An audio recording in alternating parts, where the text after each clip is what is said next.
दोस्तों नमस्कार। आज हम लोग आरआरबी जेई मैकेनिकल का नेक्स्ट पार्ट समझने वाले हैं, जिसमें जो 2019 में क्वेश्चन पेपर पूछे गए थे उसका जो सेकंड क्वेश्चन पेपर है उसके कुछ ऐसे क्वेश्चन समझेंगे जिनमें कैलकुलेशन की जरूरत पड़ती है। यदि आप थ्योरी क्वेश्चन पढ़ना चाहते हैं विथ एक्सप्लेन तो उन सभी को मैंने पीडीएफ के रूप में एप्लीकेशन के अंदर प्रोवाइड करा दिया है। एप्लीकेशन में ज्वाइन करने में कोई भी प्रॉब्लम आती है तो उसके ऊपर मैंने एक कंप्लीट वीडियो बना दिया है। उस वीडियो को पूरा देखकर आप समझ सकते हैं कि पीडीएफ हमें कहां पर मिलेगी। उसके लिए डिस्क्रिप्शन बॉक्स को ओपन करें और स्टार्टिंग में ही उस वीडियो की मैंने लिंक दे रखी है। अब चलते हैं, देखते हैं आज कौन कौन से क्वेश्चन समझने वाले हैं। क्वेश्चन नंबर है 53। ये जो मैंने पीडीएफ प्रोवाइड कराई है उसके अनुसार क्वेश्चन नंबर दिए गए। लिखा है the coating factor for a heavy coated electrode is. तो जो कोटिंग फैक्टर होता है क्या होता है, इसका क्या फॉर्मूला होता है और इसका आंसर क्या होगा, ये मैं समझा देता हूं। तो सबसे पहले कोटिंग फैक्टर जो है इसका हम फॉर्मूला समझने वाले हैं। इसका जो फॉर्मूला होता है वह होता है diameter of coating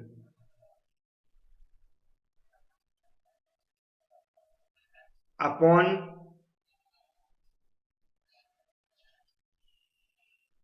diameter of core wire. अब यहां पर हम देख रहे हैं कि इस फॉर्मूले कोई वैल्यू नहीं दी गई, डायरेक्ट उसने आंसर पूछा है। तो इसका एक्चुअली जो आंसर होता हुआ है कौन सा है, ए वाला है। तो आप इसका डायरेक्ट आंसर दे सकते हैं। कोटिंग फैक्टर होता है हैवी कोटेड इलेक्ट्रोड का कितना होता है 1.6। यदि डायमीटर के हिसाब से कैलकुलेशन के अंदर कभी पूछे आते हैं तो आप इस फॉर्मूले से कैलकुलेट करके निकाल सकते हैं। अब चलते हैं नेक्स्ट क्वेश्चन देखते हैं। नेक्स्ट क्वेश्चन भी इंपॉर्टेंट है, ये पूछा गया है अप्लाइड मैकेनिक्स से। Which of the following formulas represents that the given frame is a perfect। यहाँ पर कुछ फॉर्मूले दिए गए, उनमें से हमें बताना है कि परफेक्ट फ्रेम का कौन सा फॉर्मूला होता है या कौन सी कंडीशन होती है। जिसमें बोला कि n क्या है, नंबर ऑफ मेंबर्स है, और j क्या है, नंबर ऑफ जॉइंट्स। इसमें जो आंसर है वो तो हम समझने वाले हैं, लेकिन और भी कुछ क्वेश्चन बनते हैं इस पर, वो भी देख लेंगे। तो इसमें 3 टाइप के फॉर्मूले बनते हैं। फर्स्ट होता है परफेक्ट फ्रेम,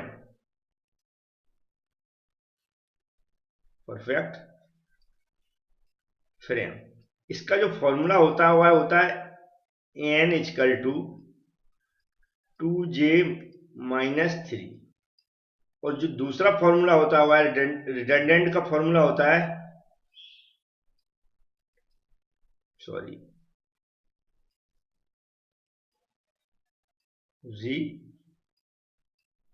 रिडंडेंट फ्रेम।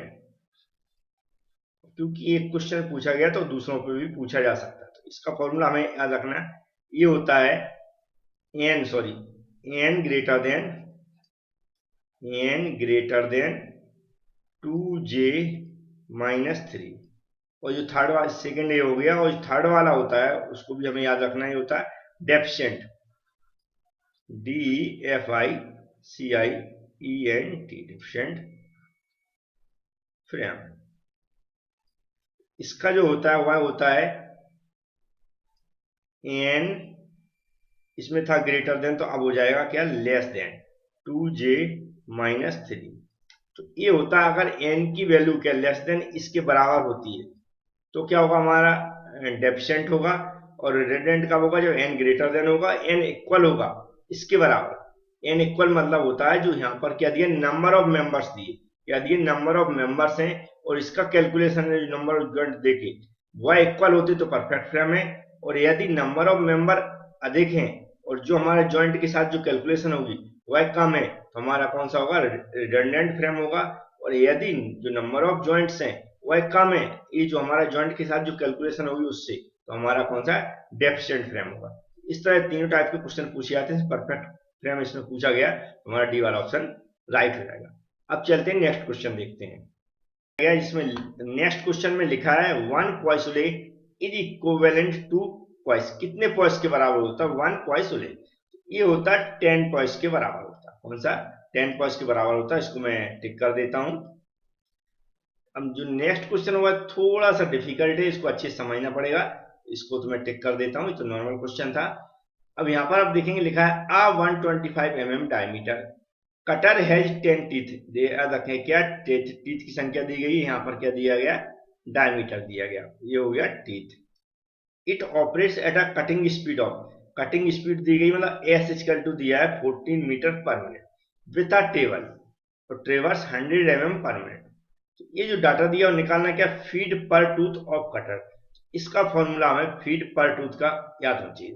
तो फीड पर टूथ का मैं फॉर्मूला लिख रहा हूं, उसको ध्यान से समझ लें, फीड पर टूथ, इसका जो फॉर्मूला होता है वह ध्यान से समझ लें, ये होता है फीड पर मिनट, फीड पर मिनट और अपॉन होता है टी इंटू एन, ऐसा फॉर्मूला बनता है। अब यहां पर देख रहा है एन की यहां पर वैल्यू नहीं दी गई, क्योंकि रिवॉल्यूशन पर मिनट में एन की वैल्यू रहती है, लेकिन एस की दी गई। एस इक्वल टू क्या होता है ये मैं समझा देता हूं, है ना, ये ऊपर समझा रहा हूं मैं, याद रखें। एस इक्वल टू जो होता है फॉर्मूला हुआ होता है पाई डी एन, क्या होता है पाई डी एन। अब हमें एन इक्वल टू निकालना है, तो क्या हो जाएगा यहाँ पर एन इक्वल टू हो जाएगा एस बटे पाई डी, ये फॉर्मूला बन जाएगा। तो अब हम क्या करेंगे, यहाँ पर एन की जगह कुछ वैल्यू पुट कर सकते हैं, कैसे, यहाँ लिख देंगे हम फीड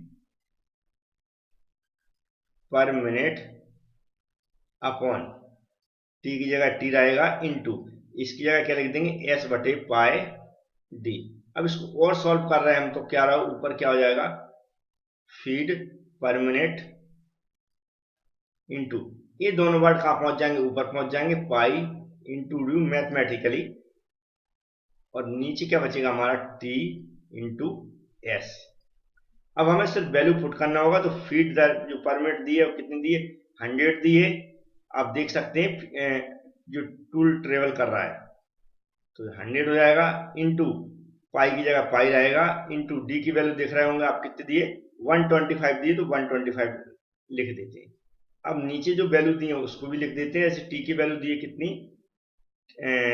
यहाँ पर कितनी दी है 10 दी है, देखो टी की वैल्यू टीथ वाली ये वाली देखेंगे, इस तरह इनटू क्या करेंगे, यहाँ पर जो 14 मिनट पर मिनट एस दिया है तो उसको रख देंगे बस। इसके अलावा जो क्या दिया है यहाँ पर मीटर पर मिनट दिया, याद रखें क्या दिया, मीटर पर मिनट दिया, जबकि ये क्या है एमएम में है, ये भी एमएम में है। तो हम क्या करेंगे यहाँ पर 1000 का नीचे से डिवाइड करेंगे, या फिर ये हो गया 1000 नीचे से डिवाइड कर दिया, तो क्या हो गया, ये जो मीटर था ये एमएम पर मिनट हो गया।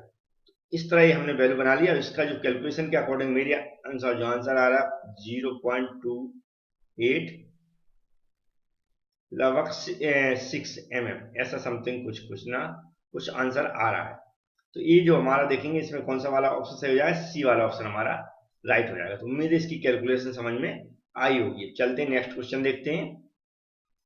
नेक्स्ट क्वेश्चन दिया है आ 5 inch sine bar is elevated to 2.50 inch, what is angle estimated. तो साइन बार के बारे में पूछा गया। साइन बार इक्वल टू हम जो फॉर्मूला जानते हैं उसको याद रखें, साइन थीटा इक्वल टू होता है लंब बटे कर्ण, मतलब एल बटे क्या होता है कर्ण, मतलब होता है हमारा हाइपोटेनियस है ना एच, इस तरह कुछ बन जाता है, ऐसा करके ऐसा इस टाइप का बनता है, ठीक है। तो ये क्या हो गया, इसमें थीटा एंगल हो गया, ये थीटा मतलब एलिवेटेड मतलब एंगल निकालना है, क्योंकि यहाँ डिग्री में दिए गए। अब यहाँ पर समझना होगा कि क्या क्या वैल्यू दिए हैं। तो एलिवेटेड किस पे, इस पे मतलब इसके ऊपर टिका हुआ है, तो ये क्या होगा, जिस पे टिकाया हुआ है क्या होना चाहिए, हमारा एल होना चाहिए। तो हमारी जो वैल्यू हो जाएगी वह कितनी हो जाएगी 2.50, हमारी कहाँ आ जाएगी, इधर आ जाएगी। और जो हमारा जो टिका हुआ है वह क्या हो जाएगा, एच हो जाएगा। तो y कितना हो जाएगा हमारा 5.00। अब इसको हम क्या कर रहे हैं, साइन थीटा इक्वल टू, इसको कैलकुलेट कर रहे हैं, तो वैल्यू आ रही 1/2, क्योंकि ये 2.5 है, ये 5 है, तो एक और ये कट जाएगा 2 बार, तो ऐसे आ जाएगा।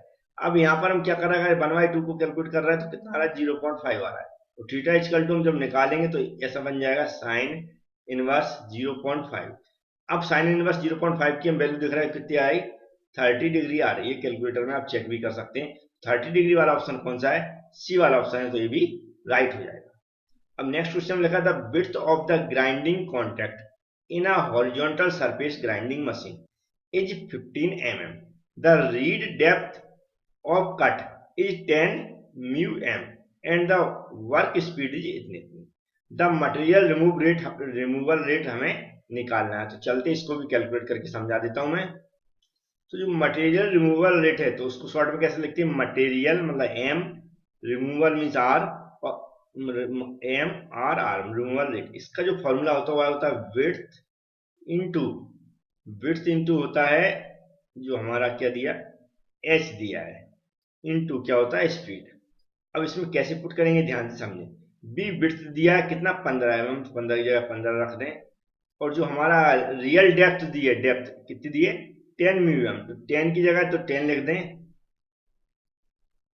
हाँ, 1 मिनट रुकना पड़ेगा इसके लिए, क्योंकि हमने इसको बदला नहीं है। कहां पर आपको दिख रहा है, यहाँ पर ये जो दिया है यहाँ पर h इक्वल टू डेप्थ, जैसे मैं इधर बदल के दिखा देता हूं, h इक्वल टू दिया है 10 म्यूएम मतलब माइक्रोन, मीटर दिया है, लेकिन सारी वैल्यू आप देख रहे हैं एवी mm में है और हमारी दूसरी एवी वैल्यू mm में है, तो इसको भी mm में चेंज करना पड़ेगा। तो क्या होगा, 10 की जगह 10 लिख दें, और जो हमारा माइक्रोन है इसकी क्या लिखेंगे हम, 1/10 की पावर 6 लिख देंगे, क्योंकि इसके बराबर हम क्या लिखते हैं, 10 की पावर 6 लिखते हैं, इंटू ये क्या है, मीटर है, मीटर को हमें mm में चेंज करना है, तो हम क्या करेंगे 10 की पावर 3 का यहाँ पर मल्टीप्लाई कर देंगे, तो ये हो जाएगा mm में 1000 का मतलब मल्टीप्लाई करते। अब यहाँ से इसको कट करेंगे तो ये 3 की पावर बचेगा, एक 10 है यहाँ है, तो ये क्या 2 की पावर बचेगा।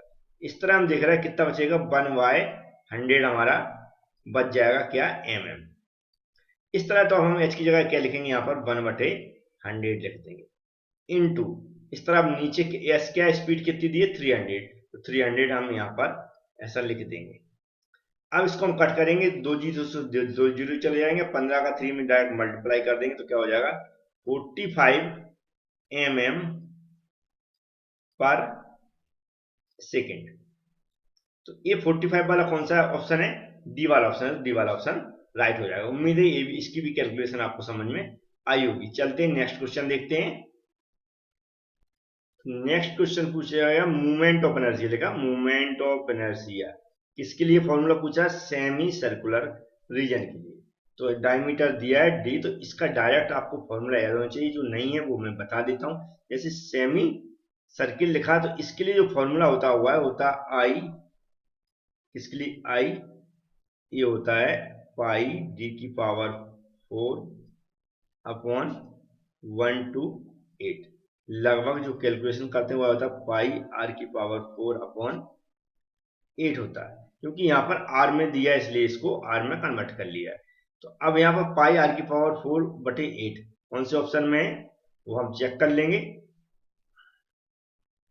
नहीं सॉरी, ये ऑप्शन डायमीटर के रूप में दिया है, तो मतलब ऐसा अगर आर के रूप में दिया रहता तो आप ऐसा भी कर सकते हैं, लेकिन इसका जो ऑप्शन होगा वह देख लेते, पाई डी की पावर 4/1 to 8, तो इसका सी वाला आंसर करेक्ट हो जाएगा। अब सेमी सर्किल की जगह अगर पूछता है वो सर्किल के लिए, किसके लिए, सर्किल के लिए, तो इसके लिए जो हमारा मोमेंट ऑफ इनर्शिया है उसका जो फॉर्मूला होगा वह होगा 1/4 इंटू पाई आर की पावर 4, क्या है आर की पावर 4। इस तरह किसके लिए पूछता है वो, ट्रायंगल के लिए पूछता, ट्रायंगल के लिए पूछता। ट्रायंगल के लिए जो मोमेंट ऑफ इनर्शिया होता है वह होता 1/36 बी एच की पावर 3। इस तरह वो रेक्टेंगुलर के लिए पूछता है, रेक्टेंगुलर के लिए पूछता है, आयत के लिए इसे बोलते हैं। इसकी आयत क्या लिखा होगा, आयत या फिर रेक्टेंगुलर, उसके लिए पूछता है, तो इसके लिए फॉर्मूला होता है 1/12 बी एच क्यू। क्योंकि ये बदल बदल के हर एक पेपर में इस तरह पूछे जाते हैं, तो याद रखें इस तरह आप ट्रायंगल के लिए, सर्किल के लिए, रेक्टेंगुलर के लिए और ऑलरेडी जो पूछा गया उसके लिए याद कर सकते हैं। मतलब 4 क्वेश्चन इसमें बन जाएंगे। उम्मीद है ये भी क्वेश्चन आपको समझ में आ गया होगा। नेक्स्ट क्वेश्चन में लिखा steel shaft of 25 mm diameter is turn at a cutting speed, cutting speed दिए 50 metre per minute, find the RPM revolution per minute, हमें कैपिटल एन को निकालना है। तो इसकी भी कैलकुलेशन में समझा देता हूं। इसका फॉर्मूला अभी भी मैंने इससे पहले ही बताया था, क्या होता है, S equal to pi D N. अब यहाँ पर देखना, जब एन निकालेंगे हम, जो एन निकलेगा वह क्या हो जाएगा यहाँ पर एस बटे पाई डी। अब यहाँ पर कुछ बातें याद रखना, जैसे कि ये रिवॉल्यूशन पर मिनट होता है, तो पर मिनट डी हमारा किस में दिया, एमएम में दिया, तो इसको मिनट में चेंज करेंगे। तो मिनट में चेंज करने के लिए हम क्या करेंगे, 1000 का भाग दे देंगे।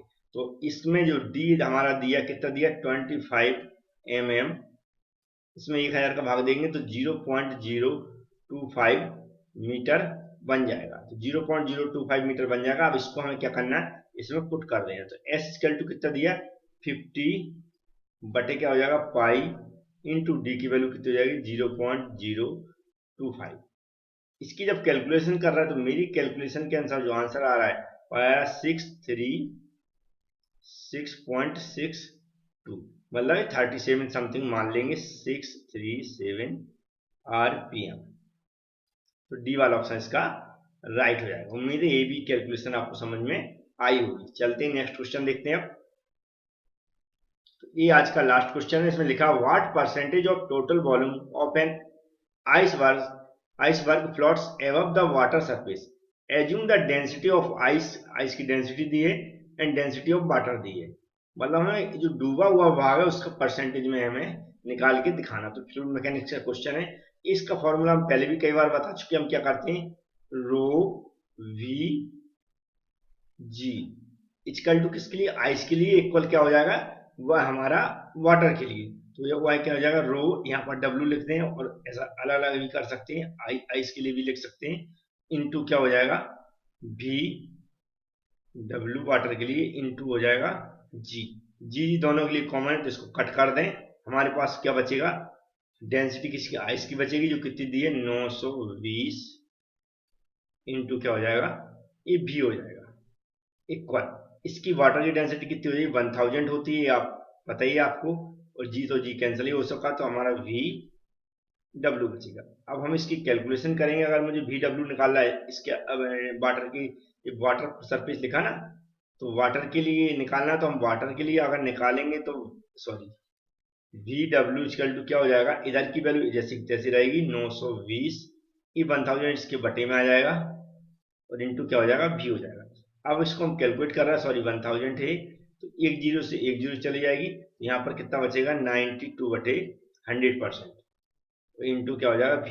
अब ये पूछ रहा ये जो वॉल्यूम है इसका कितना परसेंटेज है, तो यहाँ पर हम क्या करेंगे, परसेंटेज डायरेक्ट निकालने के लिए, यहाँ पर क्या 92 लिखा है, जबकि इसका परसेंटेज कितना 100 लिखा है, तो दोनों का डिफरेंस निकालेंगे। दोनों का डिफरेंस अगर हम देखेंगे तो 100 माइनस 92 हो जाएगा, तो कितना आ जाएगा 8। 8% वाली जो भी ऑप्शन होगा उसको राइट कर देंगे, तो हमारा ये 8% वाला ऑप्शन राइट हो जाएगा। अब जो भी नेक्स्ट वीडियो लेकर आऊंगा उसमें नेक्स्ट पेपर के क्वेश्चन लेकर आऊंगा, थर्ड वाले के। थैंक यू फ्रेंड्स, चैनल को सब्सक्राइब करना ना भूलें, बेल आइकन पर भी क्लिक कर लें। Thank you.